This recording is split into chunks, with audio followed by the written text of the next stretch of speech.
What drives someone to kill in cold blood?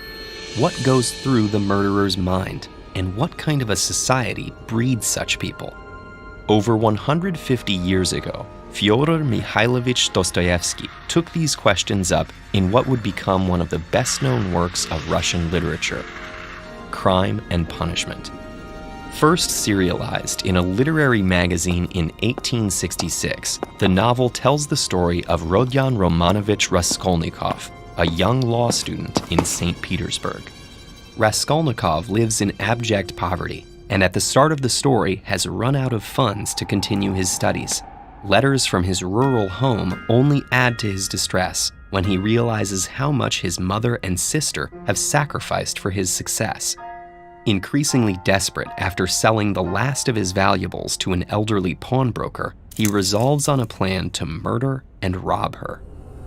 But the impact of carrying out this unthinkable act proves to be more than he was prepared for.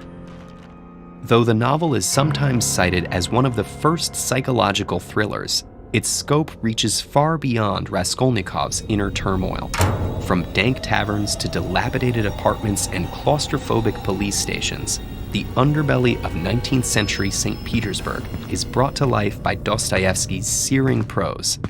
We're introduced to characters such as Marmeladov, a miserable former official who has drank his family into ruin, and Svidrigailov, an unhinged and lecherous nobleman.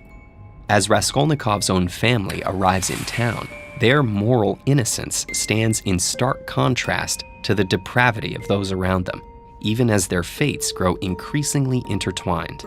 This bleak portrait of Russian society reflects the author's own complex life experiences and evolving ideas.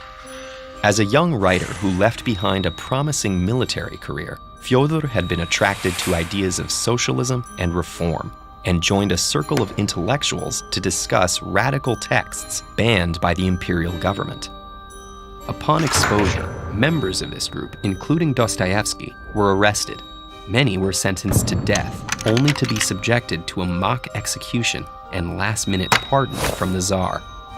Dostoevsky spent the next 4 years in a Siberian labor camp before being released in 1854.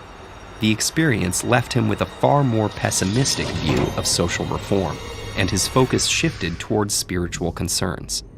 In the 1864 novella Notes from Underground, he expounded on his belief that utopian Western philosophies could never satisfy the contradictory yearnings of the human soul. Crime and Punishment was conceived and completed the following year, picking up on many of the same themes. In many ways, the novel follows a common narrative thread where a promising youth is seduced and corrupted by the dangers of urban life. But its social critique cuts far deeper. Raskolnikov rationalizes that his own advancement at the cost of the exploitative pawnbroker's death would be a net benefit to society. In doing so, he echoes the doctrines of egoism and utilitarianism embraced by many of Dostoevsky's contemporary intellectuals. And in believing that his intelligence allows him to transcend moral taboos, Raskolnikov cuts himself off from his own humanity. Yet although the book is deeply concerned with morality, Crime and Punishment never comes across as merely moralizing, with each character given their own distinctive and convincing voice. One of the most remarkable things about Crime and Punishment is its ability to thrill despite the details of the central murder being revealed in the first act.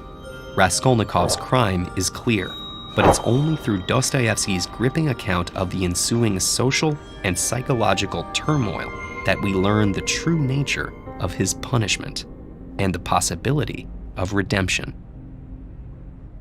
You can download a free audio version of Crime and Punishment from audible.com/TED-Ed.